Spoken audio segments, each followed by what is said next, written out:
நான் இப்போ ஒன்று இங்கே எடுத்துகிட்டு வர சொல்கிறேன். உங்களுக்கு ரொம்ப தெரிஞ்சது தான். ஐயோ! இதை பிடிச்சுக்கிட்டு நீங்கள் என்ன சொல்ல விரும்புகிறீங்க? நான் இது வந்து வாழை ஷூட்டிங் அப்போ தான் இப்படி தொட்டேன்.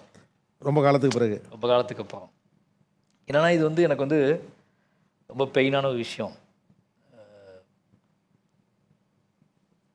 ஃபர்ஸ்ட் டைம் எங்கள் அம்மா கூட்டிகிட்டு போவாங்க வேலைக்கு. இப்போ 10 வயசு இருக்கும் வச்சுக்கோங்களேன். 10, 8 வயசு தான் ஆகும். அப்போவே கூட்டிட்டு போயிட்டாங்க. அப்போ என்ன பிரச்சனைனா இந்த இந்த இந்த இது இருக்குல்ல இந்த சைஸு இதை வந்து நான் வந்து இப்போ நம்ம எம்டி ஸ்பேஸில் தூக்கிட்டு இருந்தா இவர் நாங்கள் நடந்து போகிற பாதையெல்லாம் ஃபுல்லாக வாழையெல்லாம் நிற்கும். அதுக்கு இது நடுவில் எங்கேயாவது போய் மாட்டிக்கும் போய் ஆ கழுத்து அந்த செகண்டே ஒடிஞ்சிடும். ஐயோ! அது பட்டக்குன்னு ரொம்ப ரொம்ப மோசமான இது விஷயம் அது.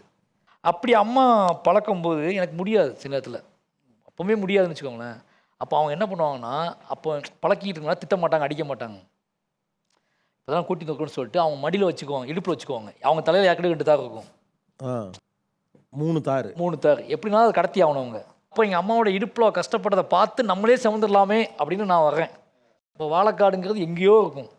நாங்கள் அங்கேருந்து தூக்கிட்டு நடந்து வரணும். வழியில் வாய்க்கால் தாண்டணும், வயல் தாண்டணும், சேறு தாண்டணும், முள்காடு தாண்டணும். எல்லாம் தாண்டி ஒரு மெயின் ரோட்டுக்கு ஆலமரத்து பக்கத்தில் லாரி நிற்கும், நிழலில் நிற்கும். அங்கே கொண்டு வந்து சேர்க்கணும். ஓகேங்களா? அப்படி அப்படி அப்படி இந்த இவ்வளோ ட்ராவல் பண்ணுறோம்ல, இந்த ட்ராவலை கிராஸ் பண்ணுறதுக்கு உங்களால் முடியவே முடியாது. உங்கள் கழுத்து வந்து உங்கள் காலும் கழுத்தும் பலப்படுறதுக்குல நான் நிறைய நாள் ஒடிஞ்சு விழுந்துருவோம்லாம் ஃபீல் பண்ணியிருக்கேன். அப்படி ஆடிக்கிட்டு தான் வருவோம். இன்னைக்கு நான் சென்னைக்கு ஓடி வந்தேன், எனக்கு படிப்பு வேண்டாம், நான் சென்னைக்கு போய் சர்வைவல் பண்ணிக்கிறேன்னா அதுக்கு மூலதனம் இதுதான்.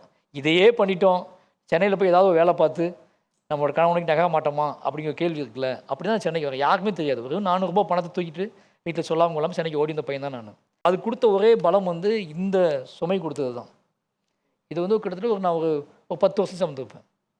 நான் வந்து ஒரு பையனை வந்து அவனுக்கு படிக்கணும்னு ஆசை இருக்குது. வீட்டில் வந்து அவன் சம்பாத்தியத்தில் தான் நடக்கணுங்கிற நிலைமை இல்லைங்கிறப்ப நான் வந்து ஒரு சிம்பாலிக்காக என்ன பண்ணேன், நீ மூட்டையை தூக்கி வீசிடு, முடிச்சுக்கலாம், நீ படி அப்படின்னா அவங்க அம்மாவும் ஒத்துக்கிறேன்னாங்க. அவன் மூட்டையை தூக்கி போட்டான். உங்களை அந்த வாழைத்தாரனை தூக்கி போட சொன்னால் போட்டுருவீங்களா? பண்ண முடியாது. ஏன் மாட்டேன்? இல்லை தான் வந்தாச்சு அதுலேருந்து. அப்படி கிடையாது. நான் இன்னும் பார்த்துனப்பா, நான் எத்தனாவது ஜென்ரேஷன் அவன். என் ஊரில் என் பக்கத்து வீட்டில் தான் இருக்கான் அவன். அவன் என்ன சுமக்கிறானே? அவன் சுமக்கிறான்ல, நான் எப்படி தூக்கி போட முடியும்?